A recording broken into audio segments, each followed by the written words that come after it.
আসসালামু আলাইকুম। দর্শকের কথা অনুষ্ঠানে আপনাদের সকলকে আমন্ত্রণ জানাচ্ছি। আজ আমরা যে কন্টেন্টের কমেন্টগুলো নিয়ে কথা বলবো, সেই কন্টেন্টটা আজ থেকে 3 দিন আগে আমাদের এই চ্যানেলে প্রচারিত হয়েছিল।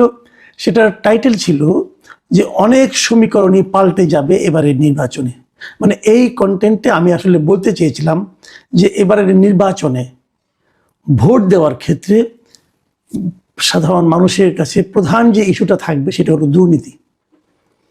মানে যারা দুর্নীতি করেন অথবা দুর্নীতি করছেন অথবা দুর্নীতি করবেন, এরকম যাদের সম্পর্কে মানুষের যে ধারণা থাকবে তাদেরকে মানুষ হয়তো ভোট দিতে চাইবে না, এরকম একটা বক্তব্য আমার এই কন্টেন্টে ছিল।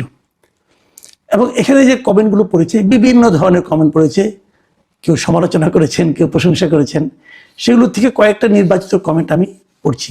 আমি প্রথমে বলে নেই, অনেকেই মনে করেন যে কেবল যে কমেন্টগুলোতে আমার প্রশংসা আসে সেগুলি আমি পড়ি, আবার কেউ কেউ বলেন যে না, আমি বেছে বেছে যেগুলি মোলায়েম সমালোচনা সেগুলো পড়ি।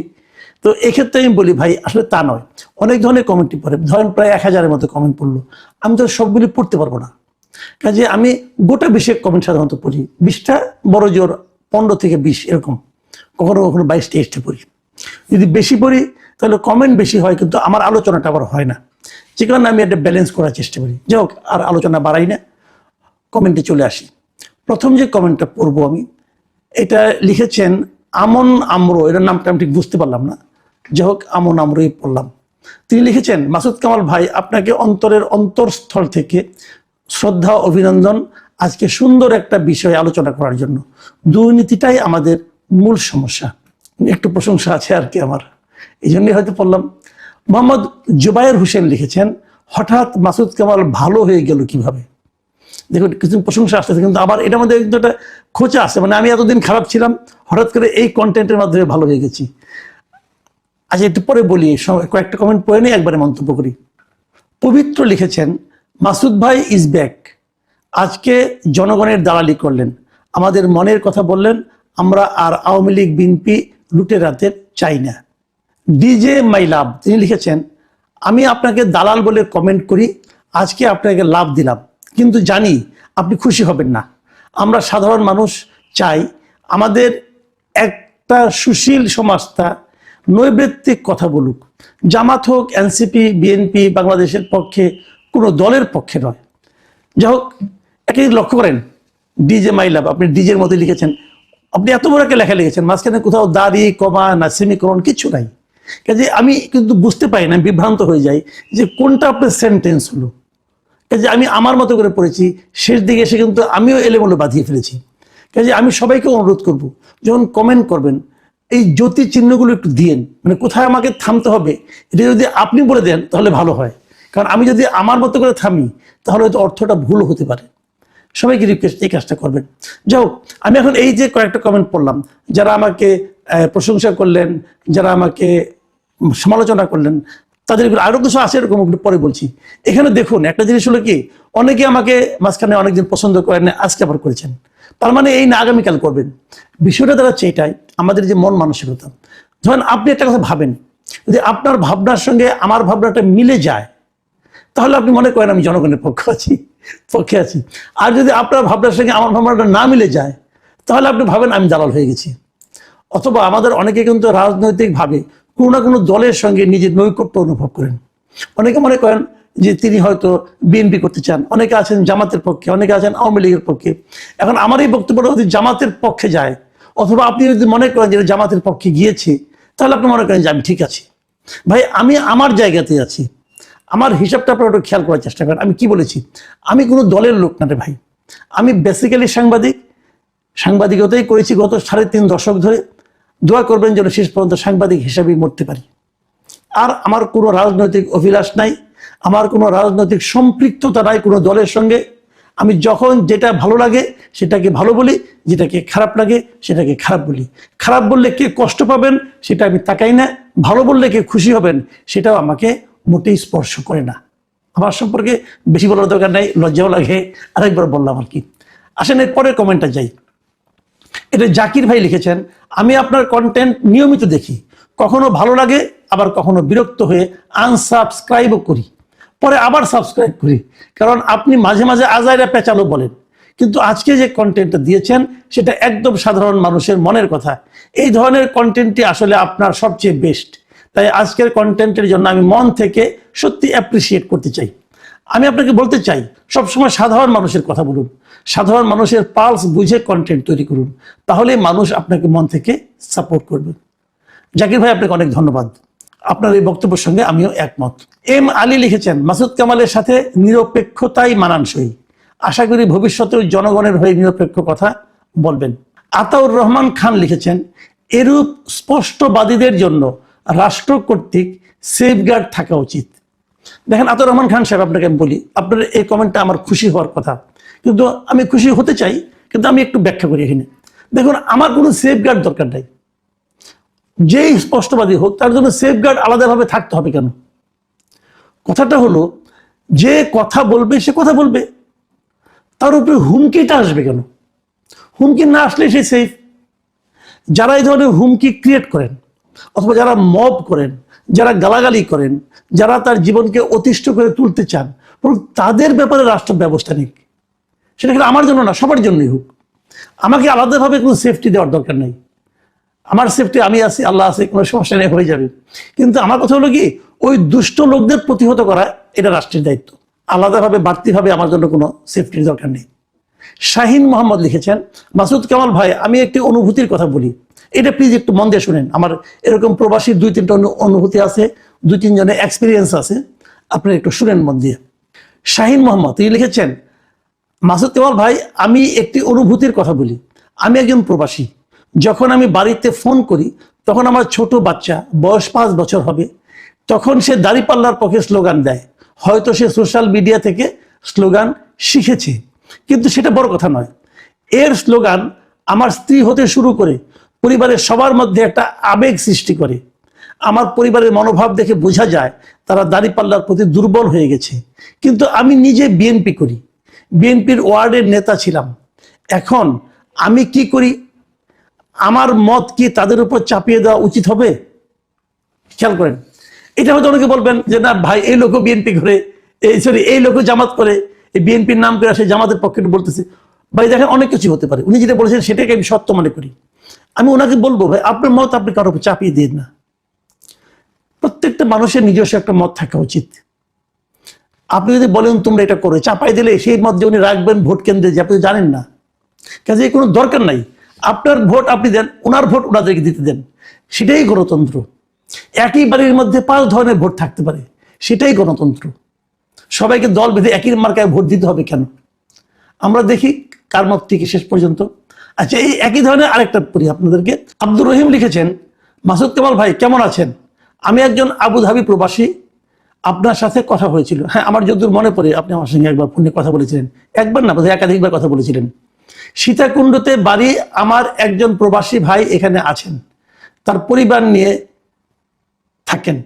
শিবিরের লোকজন তার সম্পত্তির দখল নিয়ে নিয়েছে। আমাকে বলতেছে, ভাই আমি এখন কি করব, কোথায় যাব?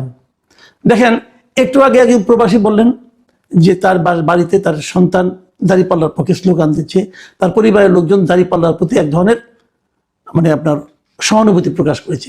আর এখানে আমি কি দেখলাম, আরেকজন প্রবাসী বলতেছেন যে তার আরেকজন প্রবাসীর বাড়ি শিবিরের লোকজন দখল করে নিচ্ছে। তাহলে আমরা আসলে কিন্তু 2 ধরনের চিত্রই দেখছি। জামাতের প্রতি মানুষের যেরকম অনুরাগ দেখছি, সেরকম বিরাগও দেখছি। আমি রহিম ভাইকে বলবো, আপনি আপনার ওই প্রবাসীর কোথার ঘটনা, কিভাবে ঘটনা, ডিটেল আমাকে জানান, ডিটেল জানান। যদি সেটা আমি একটু চেক করে দেখব, যদি সেটা অথেন্টিক হয় আমরা সেটাও প্রচার করব। শিবির একদম যে চাঁদাবাজি করছে না, তার তো এখন মনে হচ্ছে না, কাজে সেটাও আমাদের কিন্তু প্রচার করা উচিত। আপনি আমাকে পাঠান ভাই। ডিবেট লিখেছেন, অনেক সুন্দর বাস্তবধর্মী আলোচনা করেছেন, অসংখ্য ধন্যবাদ আপনাকে। চাঁদাবাজি কমলে জিনিসপত্রের দাম অনেকটা কমে আসবে, দেশের সকল ভোটারকে এটা বুঝে ভোট দিতে হবে। ফাতিমা ইসলাম লিখেছেন, হাদিয়ার নামে চাঁদাবাজি করে যে জীবন অতিষ্ঠ করে দিল, তা নিয়ে তো কিছু বলেন না। ভাই বলবো কিভাবে? এই তো আপনি বললেন, সমস্যা নাই, একজন বললেই তো হলো। কথাটা প্রকাশ হওয়া দিয়ে কথা। আমি যদি আমার চোখের সামনে থাকে আমি বলবো, যদি আমাকে কেউ তথ্য দেয় তাহলে আমি বলবো। আর আমি তো শুনে বানিয়ে বানিয়ে বলতে পারবো না। আপনি জানেন জিনিসটা, আপনি যদি তথ্য প্রমাণ দেন তাহলে সেটা আরো ভালো হয়। জাহিদুল মেনন লিখেছেন, বিএনপি এবং জামায়াত প্রধানের নির্বাচনী হলফনামা একটু বিশ্লেষণ করুন। দুর্নীতির বিরুদ্ধে তাদের লড়াই যে কি পরিমাণ ফাঁকা বলি তা সহজেই বুঝতে পারবেন। দেখুন, ইন্টারেস্টিং কথা কিন্তু, যে বিএনপি এবং জামাতের দলীয় প্রধানের যে দুর্নীতি বিরোধী বক্তব্য, সেটাকে এই জাহিদুল মেনন সাহেব মনে করছেন এটা একদম ফাঁকা বলি। কাজেই যারা এ ধরনের কথা বলছেন তারা একটু কেয়ারফুল হন। মিস আঞ্জিরা বেগম লিখেছেন, এটা ইন্টারেস্টিং, এই জন্য আমি পড়ছি। উনি আবার এটা ইংরেজিতে লিখেছেন, মানে বাংলিশে লিখেছেন, মানে বাংলার কথা ইংরেজিতে লিখেছেন। তিনি লিখেছেন, মাসুদ কামাল ভাই, আমরা সেই পুরনো মাসুদ কামালকে খুঁজে পেলাম। আমরা কোথাও 1 টাকা ঘুষ দিতে রাজি নই। সরকারি পশু হাসপাতালে আমার বিড়াল এর জ্বর মাপতে 20 টাকা ঘুষ দিতে হয়েছে। ঘুষ নিতে ওই ব্যক্তিটি আমার পিছনে পিছনে আমার রিক্সা পর্যন্ত আসছে। ধামরাই, ঢাকা। উনি ধামরাই, ঢাকা থেকে লিখেছেন যে উনি ওনার বিড়ালের জ্বর মাপতে গিয়েছিলেন, 20 টাকা থেকে ঘুষ দিতে।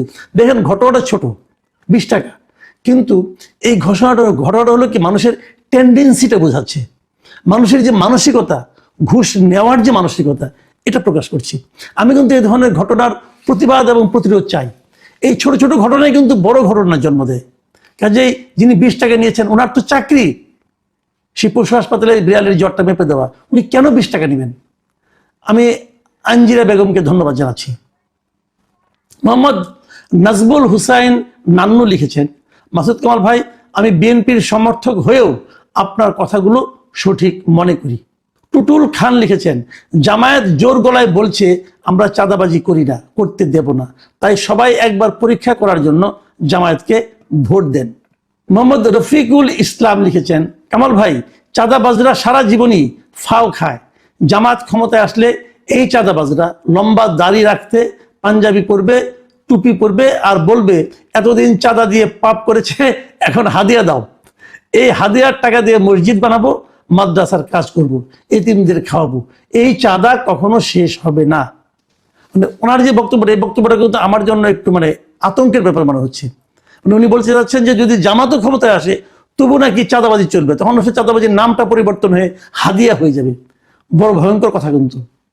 রমজান আলী লিখেছেন, কামাল ভাই, চাঁদা কিছু পুলিশে ভাগ নেয়, পুলিশ যদি ভাগ না নেয়, পুলিশ 24 ঘন্টার মধ্যে চাঁদাবাজি, টেন্ডারবাজি বন্ধ করতে পারবে ইনশাল্লাহ। প্রশাসন সৎ না হলে ওই জাতির দুর্নীতি দূর হবে না। এটা কিন্তু একটা মানে দারুণ কথা বলেছেন উনি, যে আসলে কিন্তু পুলিশ জানে চাঁদাবাজিটা কে করে। পুলিশ যদি ওই টাকা থেকে তাদের ভাগটা না নেয়, তাহলে ওনার বক্তব্য যে চাঁদাবাজি দূর করা সম্ভব। আমি শেষ মন্তব্যটা পড়ছি, এটা লিখেছেন নিলয় হোসেন। তিনি লিখেছেন, মাসুদ কামাল ভাই, আমার বাড়ি নোয়াখালী, আমি আওয়ামী লীগ সমর্থক, তাই শেখ হাসিনা যাওয়ার পরে বিএনপির সন্ত্রাসীরা আমার 21% জমি দখল করে ফেলেছে। আমি ভয়ে বাড়িতে যাই না, 16 মাস পালিয়ে বেড়াই, অথচ আমি আওয়ামী লীগের পদধারী কোনো নেতা ছিলাম না। আমার অপরাধ, আমি আওয়ামী লীগ। আপনার কাছে অনুরোধ করছি, আপনি আমার কথাটা টকশোতে তুলে ধরবেন। আমি আপনাকে নিয়মিত ফলো করি, আমি আপনার কাছ থেকে এতটুকু আশা করতেই পারি। ভাই, আমার পুরো ঠিকানা বলতে পারছি না নিরাপত্তার স্বার্থে, তাই দুঃখ প্রকাশ করছি। ভাই, বিএনপি অনেক খারাপ ভাই, বিশ্বাস করেন, এরা ক্ষমতায় আসলে দেশে কিয়ামত সৃষ্টি করবে। ভাই প্লিজ, ভাই আমার আপনারা কিছু একটা করেন, অনুরোধ করছি প্লিজ। ভাই, এই যে কমেন্টটা আমার এখানে এসেছে, আমি এই কমেন্টে সত্য মিথ্যা বলতে পারবো না। এই কমেন্টটা আসলে কি বিএনপিকে ডিফেম করার জন্য কিনা তাও জানি না। এই কমেন্টটাকে বিএনপির প্রতিপক্ষকেও পাঠিয়েছে কিনা তাও বলতে পারবো না। কিন্তু আমি খালি এটুকু বলবো যে এই ধরনের ঘটনা কি আসলেই ঘটছে না? আমি নিলয় হোসেন সাহেব, আপনাকে আমি রিকোয়েস্ট করব, আপনি নাম ঠিকানা বলতে চাচ্ছেন না প্রকাশ্যে, ঠিক আছে, আপনি আমাকে আমার হোয়াটসঅ্যাপ নাম্বারে আপনি ডিটেল আমাকে পাঠান, কোথাকার ঘটনা। আমি অবশ্যই সেখানকার বিএনপি লোকজনের সঙ্গে যোগাযোগ করবো, এমনকি ঢাকাতেও বিএনপি যারা কেন্দ্রীয় কমিটিতে আছে তাদের সঙ্গে আমি যোগাযোগ করতে পারবো। এই ধরনের অন্যায় তো চলতে দেওয়া যায় না। প্রিয় দর্শক, আপনারা সবাই ভালো থাকবেন। আজ এ পর্যন্তই, আগামীতে আবার কথা হবে। আল্লাহ হাফিজ।